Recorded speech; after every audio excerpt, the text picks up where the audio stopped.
Dios les bendiga, amadas, una vez más. Estoy aquí con ustedes para compartir nuestro café pastoral.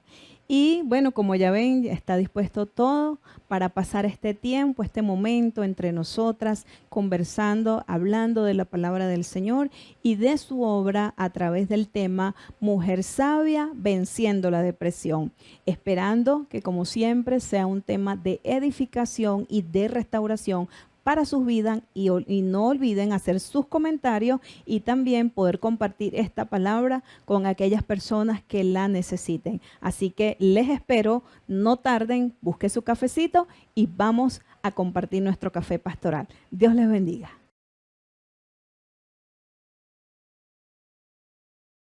Buenas tardes, Dios les bendiga a todas mis amadas hermanas y amigas que se conectan con nosotros en este café pastoral. Bueno, lamentablemente hoy comenzamos un poco más tarde por algunas situaciones que escapan de nuestra mano, pero aquí estamos.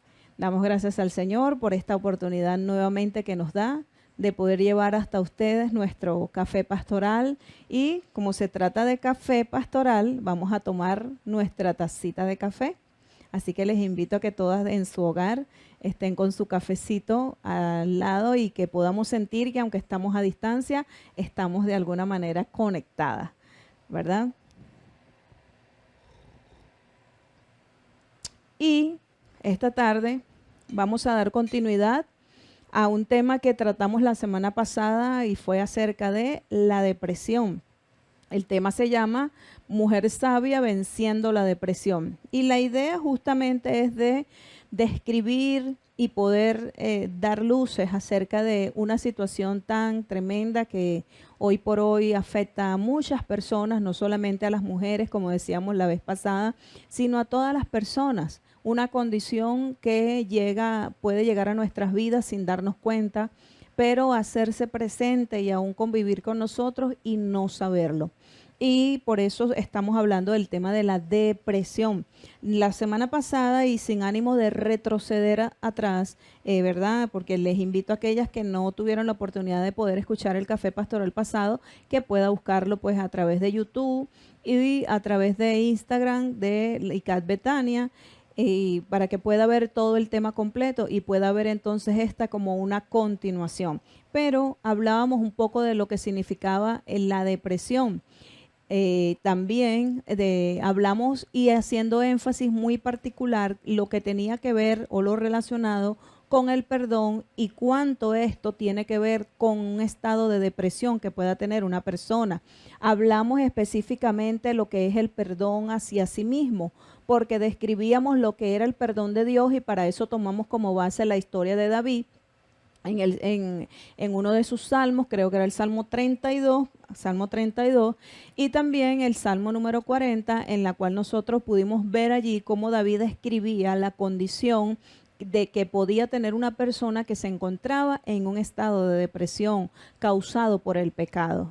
Varias son las causas que tienen que ver con la depresión, pero como no quiero retroceder, sino avanzar, la semana pasada descubríamos que era tan importante comprender el perdón de Dios hacia nuestra vida, pero también en la misma forma es tan importante que así como nosotros aceptamos el perdón de Dios y lo podemos asumir en nuestra vida, nosotros también podamos asimilar y ejecutar el perdón hacia nosotros mismos. Y terminado el tema, yo les decía que nos escribieran sus inquietudes. Y una hermana de que saludo desde acá, ¿verdad? Desde nuestra amada iglesia Betania del Guri, me hizo una pregunta. Y la pregunta dice, ¿se puede decir que superar la depresión es una decisión personal así como lo es perdonar? Es decir, que así como una persona puede tomar la decisión de perdonar o no perdonar, ¿será que la depresión también es un asunto de superarlo como una decisión personal? Ya les voy a dar la respuesta. Y por allí vamos a partir, ya que hoy vamos a continuar y tengo muy definido qué es lo que vamos a llevar a cabo hoy. Pero vamos a poner todos en las manos del Señor, porque si Él no nos guía, entonces no vamos a llegar a puerto seguro. Pero si Él va conduciendo todas las cosas, yo sé que tanto lo que salga de mis labios como lo que pueda llegar a ustedes por estos receptores va a ser de edificación y de restauración para las vidas. Así que oramos, amado Padre Celestial. Señor, aquí estamos una vez más en un nuevo capítulo de este café pastoral, Señor, a través del cual podemos llegar, Señor, a la vida de nuestras hermanas que nos escuchan del otro lado y aún aquellos hermanos que puedan estar atentos, Señor, a esta actividad. Yo te pido que sea cual sea la condición y la circunstancia que haya en sus vidas, que sea tu Espíritu Santo restaurando, Señor, su mente, su espíritu, su alma, y que todas las cosas puedan ser alineadas conforme a tu voluntad, conforme a lo que enseña tu palabra y conforme a la obra de tu Espíritu Santo en cada vida. Señor, sea usted el que hable y el que ministre la palabra necesaria para la edificación de cada vida y aún para la mía. Toma mis labios, toma mi mente, toma todas las cosas en tus manos, Padre, y guía todo esto a puerto seguro en el nombre de Jesús. Amén y amén. ¿Cuál será la respuesta entonces? Si perdonar es una decisión, ¿será también una decisión superar la depresión?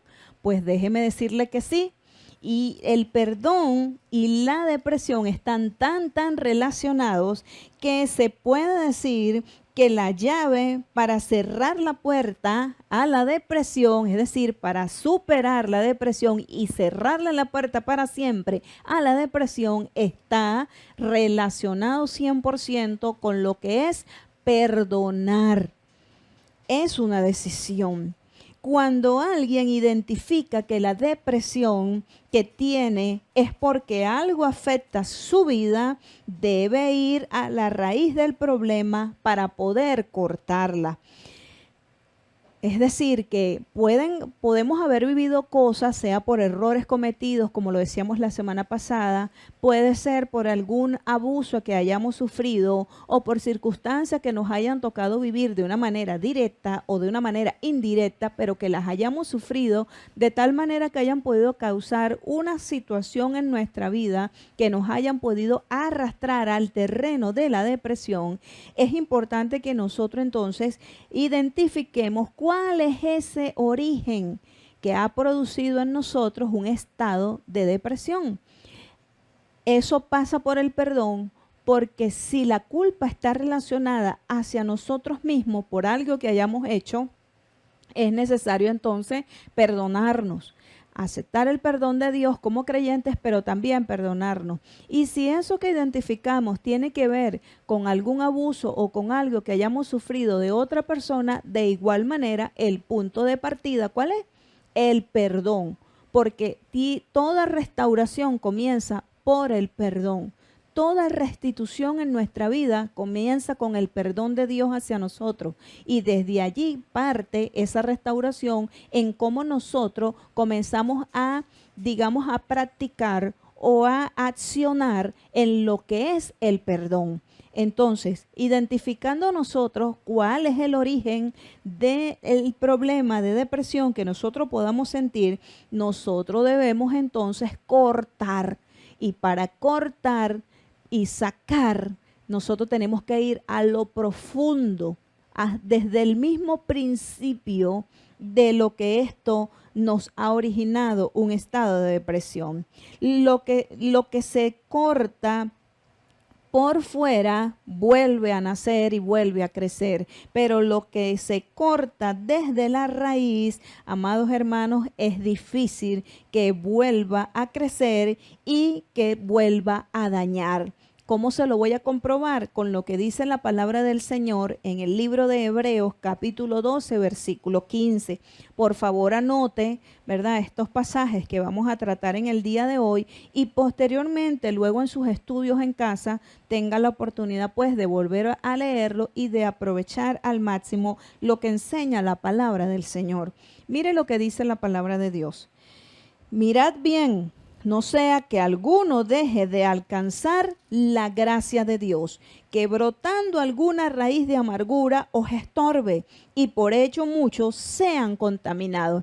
Fíjese cómo relaciona el mal de lo que es una raíz de amargura con no poder disfrutar la gracia de Dios. ¿Qué es la gracia de Dios? La gracia de Dios en la vida del hombre es el regalo que nos da Dios, que está compuesto por salvación, restauración, liberación, sanidad y restitución. Voy a volver a decirlo.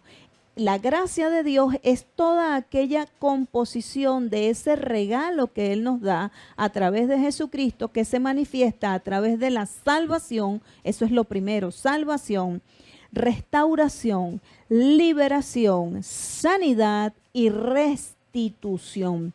Todos estos componentes vienen a manifestar la gracia de Dios en nuestra vida, que es gracia, don inmerecido.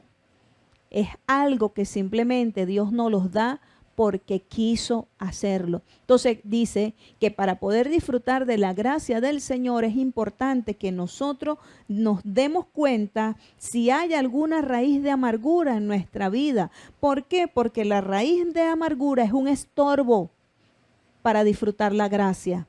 Pero también dice que una raíz de amargura es algo que puede dañar o puede contaminar también a otras personas. Es decir, que alguien que pueda tener una raíz amarga en su vida puede, en vez de servir como plataforma para sanar, puede servir entonces como una plataforma para dañar o para contaminar el corazón de otras personas. Ojo y atención en nosotros como creyentes, sobre todo si somos fuentes de liderazgo en las congregaciones, porque muchas veces hay personas que en vez de ser sanadas y restauradas son contaminadas porque la contaminación viene desde la misma raíz del liderazgo.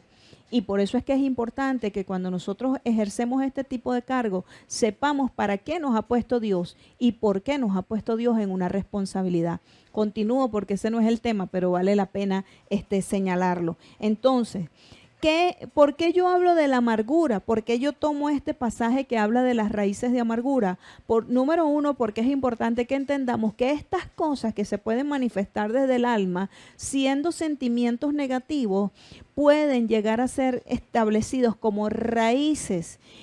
Una raíz es aquello que sujeta el árbol, es aquello que está dentro de la tierra, pero que no se ve. Porque si usted corta todo lo que está arriba, al ras de la tierra, usted no va a ver las raíces. Pero las raíces son aquellas que permiten que de alguna manera se reactive la savia del árbol y que ese árbol pueda crecer, pueda nacer de nuevo, pueda salir de la tierra y pueda germinar. Entonces, ojo y atención con eso. Cuando nosotros permitimos que solamente Dios ¿verdad? Limpie nuestra tierra, nuestra vida, desde afuera hasta la tierrita, ¿qué pasa cuando esa raíz queda debajo? En algún momento esa raíz va a volver a surgir, va a renacer, se va a restaurar de nuevo. Y por eso es que tenemos que permitir que la obra que Dios quiera hacer la haga desde lo profundo de nuestra tierra. Otro pasaje que quiero leer, los relacionados a esto, tiene que ver con Efesios capítulo 4, 31, 32. Entonces, mi consejo respecto a la amargura, ¿cuál puede ser? Hay que cortar las raíces. Después de identificar cuál es el origen del estado de depresión, nosotros tenemos que ir a esa raíz y sacarla, porque hasta que no se saque completa va a afectar. Consejo. Número 2, dice la palabra del Señor en Efesios capítulo 4, versículo 31 y 32, dice así: quítese de vosotros toda amargura, enojo, ira, gritería y maledicencia y toda malicia.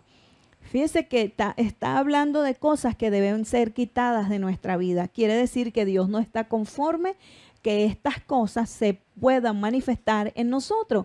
Quiere decir que si se manifiestan, nosotros tenemos que tomar una acción para quitarlas, para desarraigarlas, para cortarlas, para eliminarlas, para superarlas. Eso es lo que me está llamando la atención la palabra de Dios. Dice, antes que se manifieste eso, es mejor tratar de ser benignos o buenos unos con otros, misericordiosos, y aquí está la clave que nos da la palabra, perdonándoos unos a otros, como Dios también os perdonó a vosotros en Cristo. Quiere decir, acepta el perdón de Dios en tu vida y bajo el perdón de Dios, ejercítate en el perdón. ¿Hacia quién? Hacia otros. ¿A quiénes otros? ¿Al hermano de la iglesia que me cae bien? No, es al hermano de la iglesia que te cae mal. ¿A quién? ¿Al vecino que es tu amigo? No, a aquel vecino que probablemente te hace la vida de cuadritos. Es decir, a ese otro que es tu prójimo. Tu prójimo es todo aquel que es después de ti. Es que no es fácil, pastora, porque si usted supiera, yo sé. Es que si usted tuviera todo el cuadro de mi vida completo, usted entendería por qué no puedo perdonar. No, es que yo sé por qué no puedes perdonar. Porque perdonar es una decisión de obediencia a Dios, no por merecimiento a los hombres. Porque probablemente nadie merece ser perdonado de su falta, de su error. Sin embargo, Dios nos perdona. Y aquí dice que así como Dios nos perdona a nosotros, nosotros tenemos que ejercitar el perdón hacia los demás. Segunda clave entonces, y volvemos a reiterar, el perdón es necesario y es importante.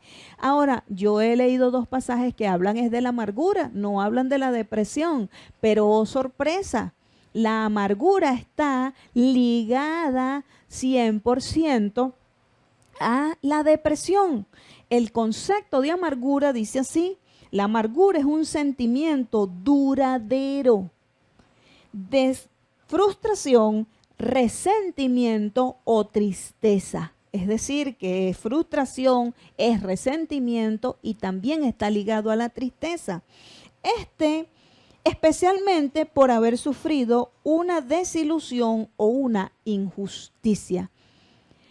Entonces, ¿está ligada a la depresión la amargura? Sí. Es una de esas manifestaciones de la depresión. Cada quien va a reaccionar de manera diferente, pero lo importante que quiero dejar claro es que la depresión también puede llevar intrínseca lo que es la amargura. ¿Cómo demostrar la amargura? Puede haber una amargura activa, pero también puede haber una amargura pasiva. Y en la pasividad se puede manifestar la depresión. Hay personas que se acostumbraron a vivir en depresión y no conocen otra cosa. Por eso les da temor dejar ese sistema de vida. Por eso es que hablo de que es una decisión. Y hay personas que les cuesta, hermano, tomar esta decisión de superar la depresión porque no conocen otra cosa que eso. Porque desde que se conocen en la vida, lo que han sufrido, lo que han padecido siempre ha sido la depresión. Y hay algo que nosotros tenemos que estar en cuenta y es que muchas veces Dios, cuando una persona llega al Señor, Él limpia, Él sana, Él restaura, Él hace su obra a través del Espíritu Santo. Pero como quedan raíces debajo de la tierra, de vez en cuando el enemigo que sabe lo que está en la vida de la persona o lo que estuvo presente en la vida de la persona, viene a darle crecimiento, a regar a esas raíces para que vuelvan a surgir. Y por eso uno dice, bueno, pero ¿por qué si el Señor hizo la obra en mi vida? ¿Por qué yo vuelvo otra vez a caer en el terreno de la depresión? Ojo, la obra de Dios es completa. El problema es que cuando nosotros detenemos ese proceso y cuando no entendemos que esto es un proceso progresivo en el tiempo hasta que llega a ser 100% superado, no comprendemos que esas raíces que no se sacan desde lo profundo del ser vuelven a surgir. Y el enemigo sí lo sabe y por eso es que él trama las estrategias para hacernos caer o para hacernos retroceder al mismo terreno desde donde Dios nos ha sacado. Entonces, fíjense esto que les quiero plantear aquí. Cuando las personas están acostumbradas a esos sistemas de tristeza, de desolación, de depresión, de soledad y todo eso, cuando logran experimentar algo diferente, como la paz, como la tranquilidad, inclusive la misma alegría, entonces se sienten inquietos, porque es un terreno desconocido para ellos. Entonces, es una tierra, entonces se sienten intranquilos. ¿Por qué? Porque lo que siempre conocieron en su vida es tristeza, depresión y soledad. Mire, el hombre, como ser humano, es una tierra. Y en esa tierra es donde el evangelio, que es la semilla de Dios, viene a ser sembrada. Todo hombre es una tierra. Por eso es que nosotros cuando hablamos de sana nuestra tierra, nosotros no solamente nos estamos refiriendo a nuestra tierra Venezuela, estamos refiriéndonos a todo aquello que es tierra en nuestra vida. Y nosotros, la Biblia dice que nosotros somos polvo, ¿verdad? El hombre es polvo. Bueno, porque de la tierra fue hecho. Ahora, nosotros como espiritualmente somos una tierra, y dice que en esta tierra todo lo que el hombre sembrare, eso también segará. Es decir, que no va a haber otra cosa que sacar y que obtener como fruto que aquello que es sembrado en la vida del hombre. El evangelio de Jesucristo, cuando viene a nuestra vida, viene a ser esa semilla. Por eso es que nos compara con la parábola del sembrador, que dice que unas semillas cayeron en las espigas, otras cayeron en los caminos, otras cayeron entre piedras, pero una cayó en tierra fértil. Nosotros venimos a ser tierra fértil del evangelio cuando permitimos que esa semilla de la palabra del Señor sea sembrada en nosotros. Ahora, eso es como hombres. Cuando esa semilla es sembrada en nosotros, el cristiano, ahora se convierte ese hombre en un cristiano, debe tener como meta que el evangelio crezca como árbol plantado en su vida.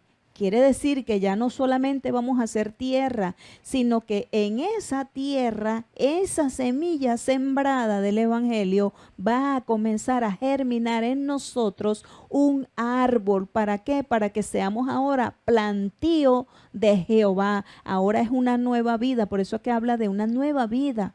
Entonces, plantío de Jehová, dice el Salmo 1, ¿verdad? Que será como árbol plantado junto a corrientes de agua, que da su fruto a su tiempo y su hoja no cae.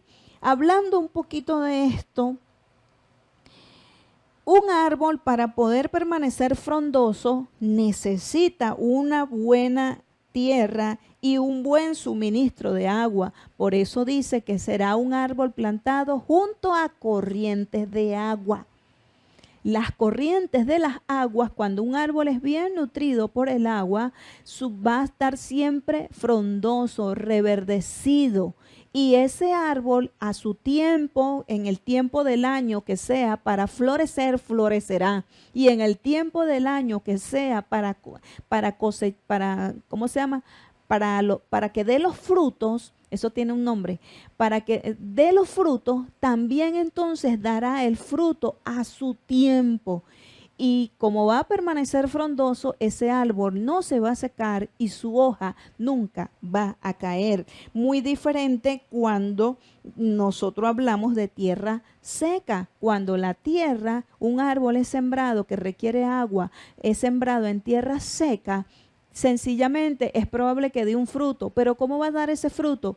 Raquítico. Va a ser un fruto que probablemente no va a tener los nutrientes que debería. ¿Y qué va a suceder en diferentes estaciones? Que a mayor sequedad de la tierra, sencillamente ese árbol va a llegar el momento en que va a comenzar a secarse y sus hojas van a caer.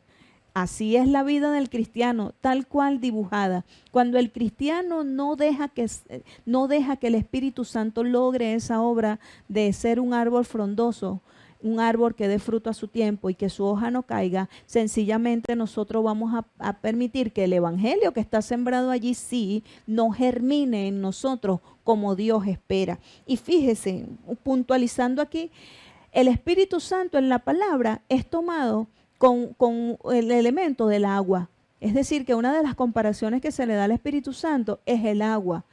Y sabe algo, hermano, importante aquí, que cuando nosotros nos referimos al Espíritu Santo, hablando de ser tierras ya en lo espiritual, llevándolo al terreno de cómo está nuestra alma, el Espíritu Santo es el consolador. Ahora, ¿qué viene a hacer el Espíritu Santo consolando nuestra vida? Bueno, a esas personas que están deprimidas justamente, a esas personas que están en soledad, a esas personas que están en tristeza, en amargura, en resentimiento. que su vida lo que da como fruto es lo que fue sembrado antes de conocer a Cristo, y eso es lo único que conoce esa tierra. Pues sencillamente viene el Espíritu Santo a ser el consolador, viene a ser esa agua que riega nuestra tierra, que es el alma. ¿Para qué? Para que nosotros dejemos de ser ese árbol seco, que no eche frutos, que no eche flores, sino que seamos ahora plantío de Jehová. Un punto de referencia que nos da la palabra en Éxodo capítulo 5, versículo 22-27, es lo que significa Jehová Rafa. Jehová Rafa, cuando es aplicado al pueblo de Israel, estamos hablando de que Jehová Rafa es nuestro sanador. Pero cuando se ejecuta ese Jehová Rafa en la palabra, estamos hablando de las aguas amargas del Mara. Recordarán la historia, el pueblo de Israel andaba ya caminos de varios días por el desierto y tenía sed y no hallaban agua para beber, y se encontraron con las aguas del Mara, y resulta que esas aguas eran amargas. Cuando las probaron eran amargas, es decir, eran aguas de tristeza, aguas de resentimiento, aguas de frustración, llevándolo al plano de lo que significa la amargura. Y ¿podían beber esa agua? No podían, el agua no estaba en la capacidad adecuada para que el ser humano pudiera tomarla. Pero ¿qué hizo Dios? A través de Moisés obró, y no vamos a hablar de Moisés ni cómo lo hizo y todos los detalles porque no es el tema, sino ¿qué hizo Dios para solucionarlo? Jehová le dijo a Moisés que tomara X árbol que estaba allí, lo echara en las aguas, y ese árbol, lo que tenía ese árbol, y permitió que las aguas se endulzaran, y por eso fue llamado ese lugar Mara. ¿Por qué? Porque eran aguas amargas, pero allí se declaró que era Jehová Rafa, Jehová tu sanador. ¿De qué sanidad estaba hablando Dios? La sanidad de las aguas naturales. Yo creo que era la sanidad de las aguas del pueblo de Israel, de la amargura que había en el pueblo de Israel, que era necesario que se manifestara. Entonces, cuando nosotros declaramos a Jehová Rafa, no solamente nos estamos declarando a Jehová Rafa que me va a librar de la pandemia en el nombre de Jesús, sino que es Jehová Rafa también para sanar nuestra alma, para sanar con su capacidad todo nuestro ser. Amén. Amén. Yo sé que están diciendo muchas amén. Sigo. Ahora, para llegar a ser ese árbol que espera Dios, nosotros debemos permitir ser sanados. Ser sanados. Y aquí yo quiero hacer otro paréntesis. Hay creyentes, y lo voy a decir porque probablemente hay algunos que me van a escuchar que se están preguntando esto. Hay creyentes que no creen en la sanidad interior ni en la liberación. Y esto lo ven como si fuese doctrina falsa y hasta herejía.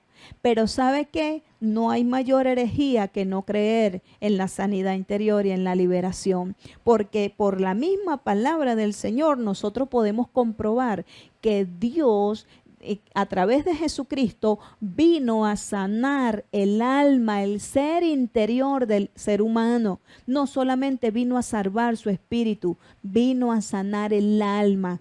Vamos a buscar en el libro de Lucas, capítulo 4, versículos 18 y 19. Lucas, capítulo 4, versículos 18 y 19 dice así: estando Jesús en el templo, tomó el rollo que se encuentra la lectura en el libro de Joel, y dice así, en el libro de Isaías, perdón, y dice así la palabra del Señor: el Espíritu del Señor está sobre mí. ¿Quién lo leyó? Jesús. Y ese día se cumplió esa palabra en él. Y eso lo puede leer usted más adelante. Y dice en el 21, y comenzó a decirles: hoy se ha cumplido esta escritura delante de vosotros. Quiere decir que ese día esa profecía en Isaías se hizo realidad en Jesús. Y dice: el Espíritu del Señor está sobre mí, por cuanto me ha ungido para dar buenas nuevas a los pobres. Pregunto, ¿cuáles eran esas buenas nuevas? Esa semilla del evangelio de las que le hablé, que fue sembrada en nuestra tierra, que es nuestra vida, nuestro corazón. Esa semilla de las buenas nuevas se sembró en nuestra tierra. Luego dice: me ha enviado a sanar a los quebrantados de corazón. ¿Quiénes son los quebrantados de corazón? ¿Será la gente que le da fiebre? No, los quebrantados de corazón son aquellas personas que tienen quebrantada su mente, que tienen cautividades en su mente por cosas que han vivido, por cosas que le han pasado en la tierra. Sigue diciendo, a pregonar libertad a los cautivos. Pregunto, ¿a cuáles cautivos? ¿Será que vino a abrir las prisiones físicas que hay donde están los presos que han cometido delito? ¿O a cuáles prisiones, a cuáles cautividades se referirá el Señor? ¿No será las cautividades que hay en la vida del ser humano, que hay en el espíritu del ser humano? Dicen, y vista a los ciegos. ¿A cuáles ciegos? ¿Será que había una gran multitud de ciegos? Sí, Jesús sanó a ciegos naturales. Pero a más de esos ciegos naturales, también se refiere a los ciegos espirituales, aquellos que no tienen la capacidad de ver, porque esa capacidad de visión espiritual sencillamente está anulada en sus vidas por esos eventos que han vivido. Y dice, en cuarto lugar, a poner en libertad a los oprimidos. ¿A cuáles oprimidos? A la gente que está en depresión. Eso es un oprimido. ¿A cuáles oprimidos? A la gente que se encuentra en soledad. ¿Cuáles oprimidos? A todos aquellos sufrimientos que están presentes en el alma del hombre, en el espíritu del hombre y aún las ataduras que hay en el cuerpo del hombre. Entonces, ¿es bíblica la sanidad interior? Es bíblica, la liberación es bíblica. Y ojo, mientras nosotros no aceptemos esto, nuestra propia vida puede permanecer en cautividad y nuestra propia vida puede permanecer en enfermedades espirituales. Y por eso es que hay muchos creyentes que no conocen lo que es la gracia de Dios, no la disfrutan, no la pueden vivir porque sencillamente hay raíces de amargura que le estorban en el corazón, en su espíritu. Sigo. También hay otro pasaje que es en Mateo capítulo 5, versículo 3 al 11. Y es necesario que yo les hable de estos pasajes, aunque no les voy a detallar uno por uno. Pero es importante, hermanos, porque hay creyentes que aún se impiden a sí mismos poder disfrutar de la gracia del Señor, de lo que Dios ha hecho sobre sus vidas. Dice en las bienaventuranzas, dice el 5.3, bienaventurados los pobres en espíritu, porque de ellos es el reino de los cielos. ¿Qué significa ser pobre de espíritu? Se lo dejo para meditarlo. ¿Qué significa ser un pobre de espíritu? Bienaventurados los que lloran, porque ellos recibirán consolación. ¿A qué tipo de lloro se referirá el Señor aquí? Y dice que serán consolados a aquellos que lloran desde el alma, a aquellos que lloran desde su espíritu. Bienaventurados los mansos, porque ellos recibirán la tierra por heredad. Bienaventurados los que tienen hambre y sed de justicia, porque ellos serán saciados. Bienaventurados los misericordiosos, porque ellos alcanzarán misericordia. Bienaventurados los de limpio corazón, porque ellos verán a Dios. Y todo esto que la palabra del Señor describe en las bienaventuranzas, esto tiene que ver, hermano, con la obra de Dios en la vida, en la mente y en el corazón del ser humano. Eso es para aquellos que dudan que la sanidad interior es bíblica. Allí está la palabra del Señor y se puede mostrar por muchos otros pasajes. Ahora, ¿cuándo se opera la sanidad interior y la liberación en el creyente? Estamos hablando de creyentes porque una persona que no conoce al Señor, aunque Dios puede operar un milagro de sanidad en su vida, no significa que ese milagro fue operado desde el Espíritu. ¿Ok? En cambio, en la vida del creyente hay una operación continua del Espíritu Santo en su vida. Pero ¿cuándo esto se hace real? ¿Cuándo se hace palpable? Bueno, esto inicia con el nuevo nacimiento, pero es en el proceso continuado de santidad y en la regeneración del Espíritu Santo en nuestro espíritu que se va a ver el fruto que habla Salmo número 1, ese fruto que da a su tiempo, es cuando se va a ver ese fruto y no es otra cosa que el fruto del Espíritu Santo. Hermanos, nosotros no vamos a mostrar, en nuestra vida otro fruto que no sea la obra del Espíritu Santo del Señor. Y fíjense que cuando vamos al fruto del Espíritu, ¿qué es el fruto del Espíritu? Una composición de una cantidad de 10 elementos aproximadamente que tienen que ver y que operan en nuestra vida, en nuestro espíritu, en nuestra alma y finalmente en nuestro cuerpo, que es amor, gozo, paz, paciencia, benignidad, bondad, fe, mansedumbre y templanza. 9. Y dice que contra tales cosas no hay ley. Ahí en ningún momento dice enojo, ira, amargura, celos, contienda y todas esas cosas. ¿Por qué? Porque eso no es fruto. ¿Cómo lo cataloga la palabra del Señor en el libro de Gálatas?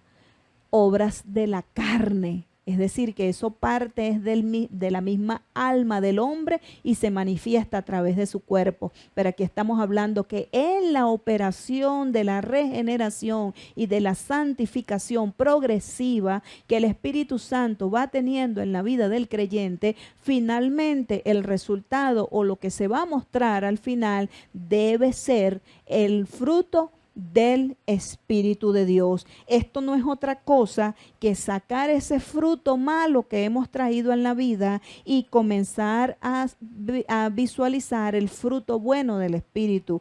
Es sacar lo enfermo y manifestar la sanidad del Señor. Es sacar la cautividad y obtener la libertad que Cristo nos ofrece. Y eso, terminando de responder la pregunta, es una decisión personal. Dios nunca forzará a nadie a que sea libre ni sano. Si fuese así, todos seríamos perfectos santos. Todos perfectos significa que ninguno tendría mancha ni arruga. Amén. Bueno, espero que con esto pueda responder la pregunta. Y del tema como tal central de la semana pasada, había un punto más que yo quería destacar y es donde voy a centrarme en este tiempo que queda. Hablando de lo que era la depresión, yo les decía, comenzando el estudio, que una persona así no reconociera que estaba en depresión, otras personas podían, por lo que esa persona mostraba o manifestaba, podían darse cuenta si esa persona estaba en depresión o no estaba en depresión. Voy a tomarme un cafecito. Ana, ¿hay alguna pregunta, alguna inquietud, duda, ningún comentario? ¿Está muy tranquilita? Muy bien, voy a tomar un poquito de café.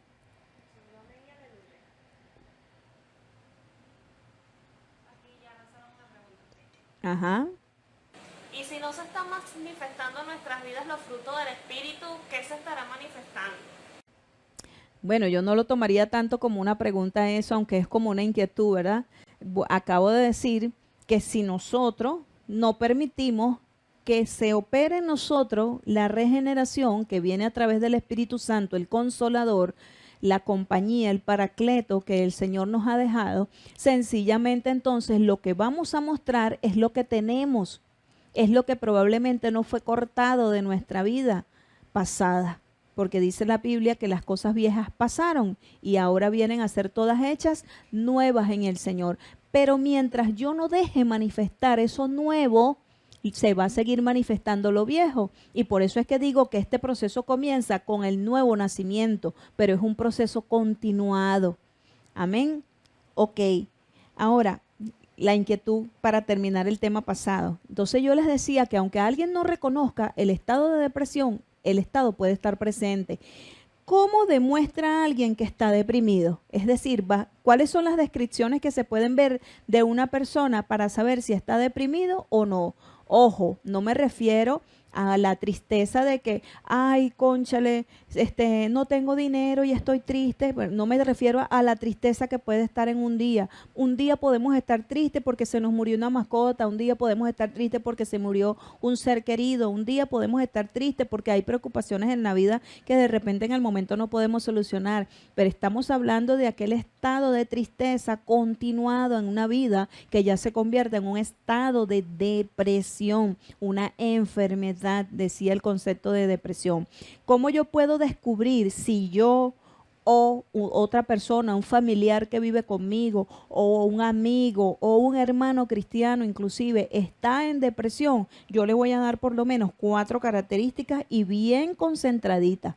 La primera de ellas es cuando nosotros nos damos cuenta que estamos desanimados constantemente o que alguien está desanimado constantemente. ¿Qué es desánimo? Falta de ánimo o de ilusiones. Esto tiene que ver con la motivación. No tiene ningún tipo de motivación, no hay nada que lo mueva, no hay nada que de verdad pueda ser como una meta. Inclusive estas personas pierden la visión del futuro, se frustran, ¿verdad? Demuestran frustración, se sienten inútiles.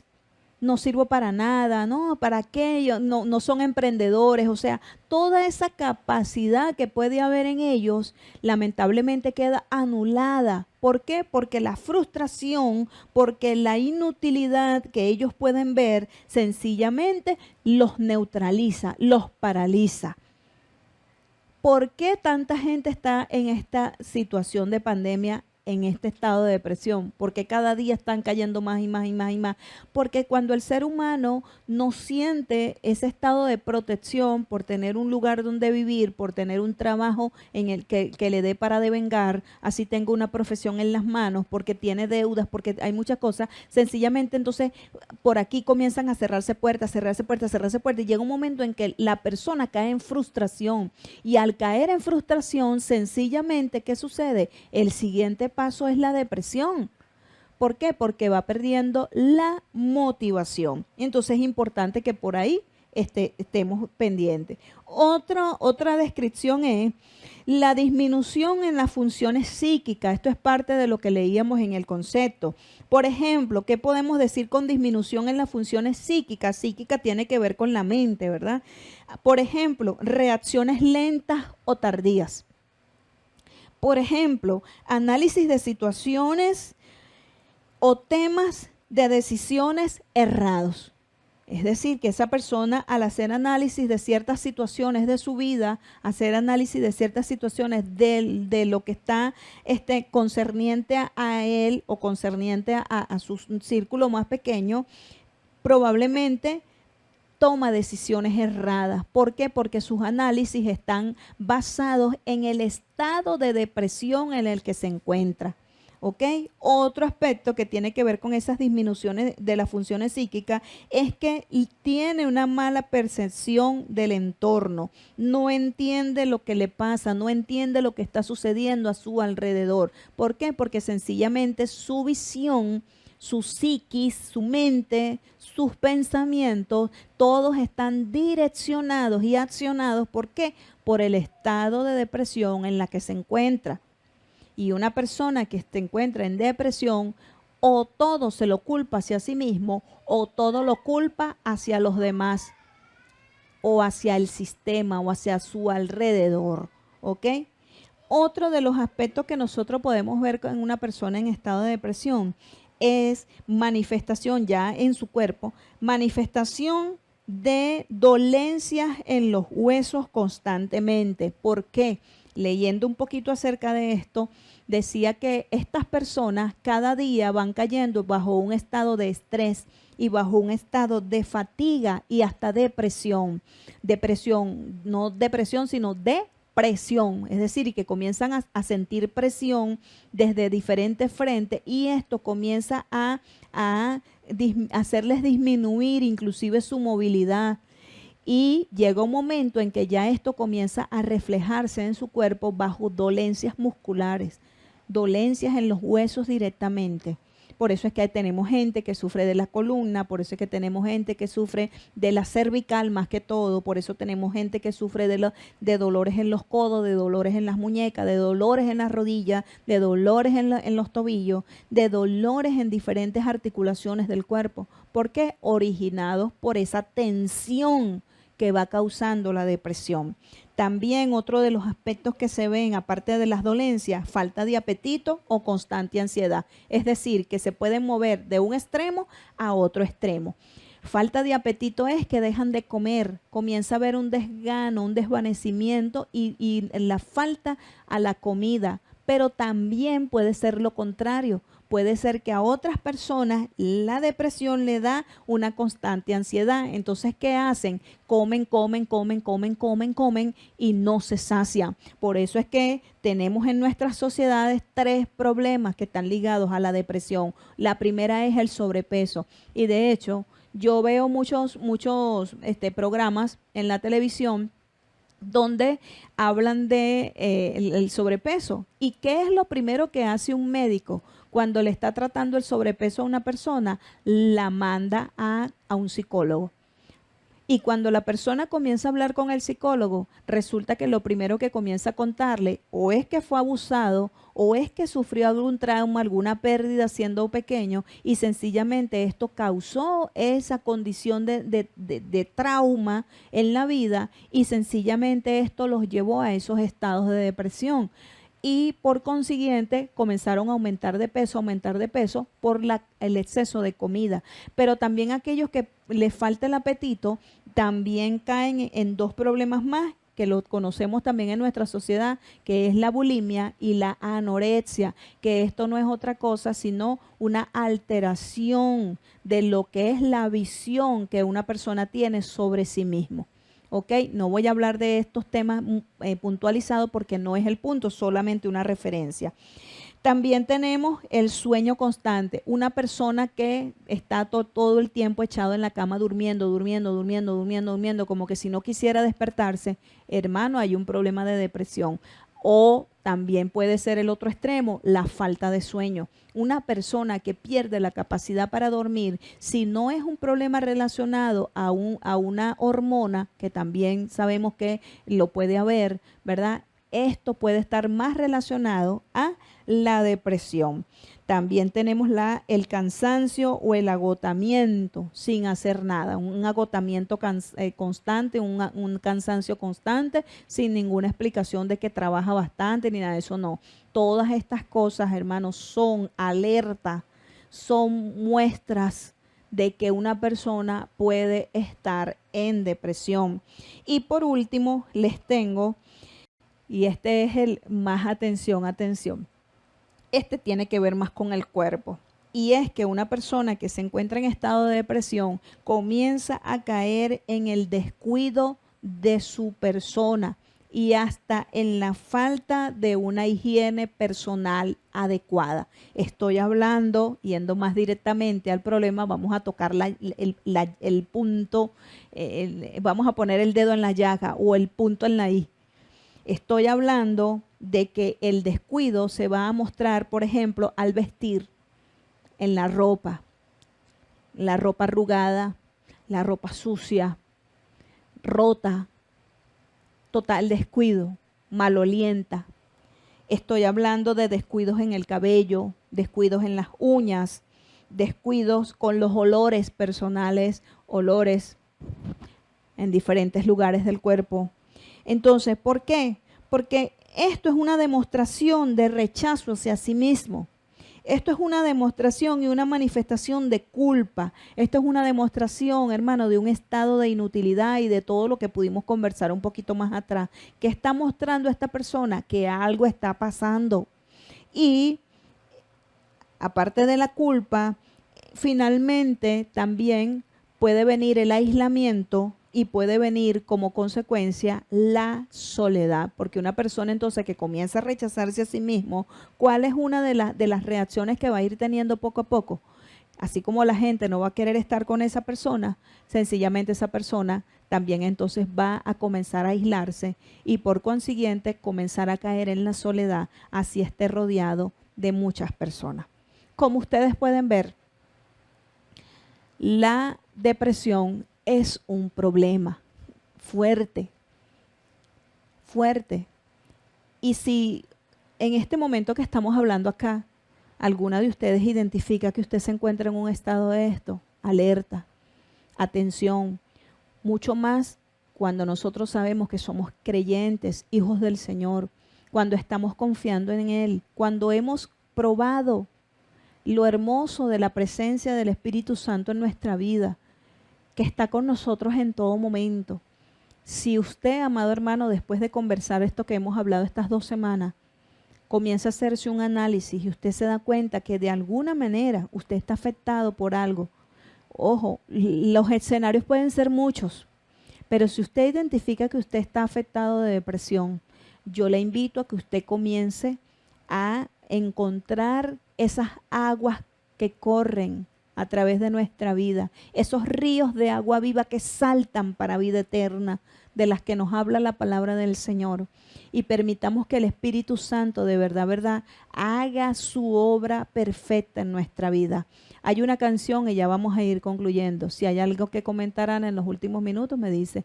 Hay una canción que a mí me gusta mucho, y nosotros la cantamos, dice: mueve el estanque en mi ser, fluye como un río y dame vida.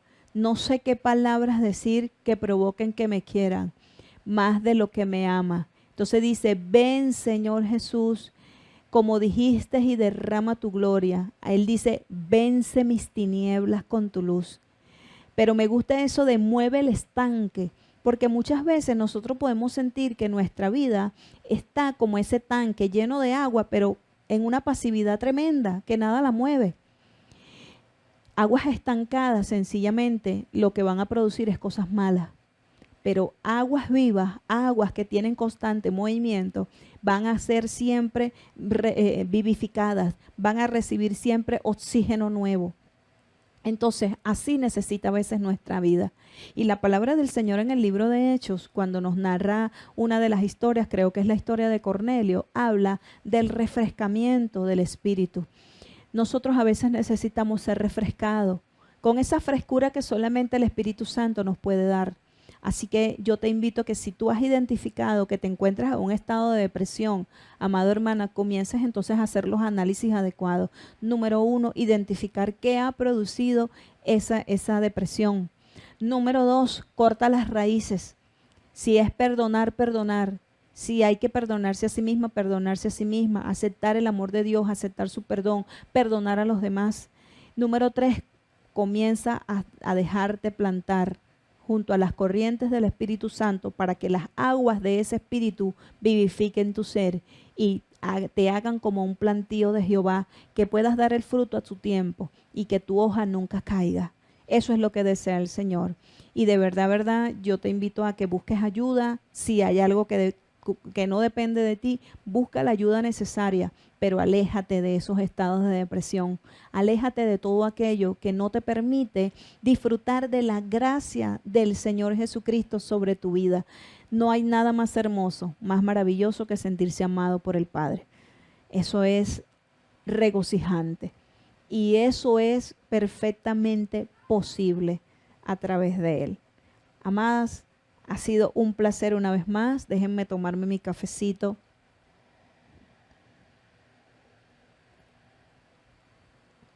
Ha sido un placer una vez más el poder compartir con ustedes este tiempo.